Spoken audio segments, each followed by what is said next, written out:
जवाब। पंडित जी का ये एतराज़ आया करीमा व इज़ अख़ज़ना मीसाककुम ला तस्फ़िकूना दिमाअकुम वला तुखरिजूना अनफुसकुम मिन दियारिकुम। इस आयत का तर्जमा पंडित साहब ने जो किया है नहायत गलत है। जिस शख्स को तर्जमा भी ना आता हो वो मतलब क्या समझेगा, और जो मतलब ना समझे उसका एतराज़ करना अपने जहल या जुनून का इकरार है।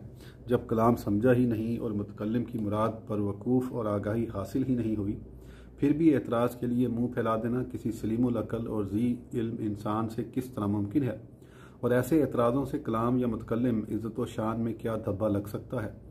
ऐसे एतराज़ात खुद मोतरज़ की जहल व सफ़ाहत के बुरहान होते हैं। अभी बात समझी नहीं, एतराज़ पहले कर दिया।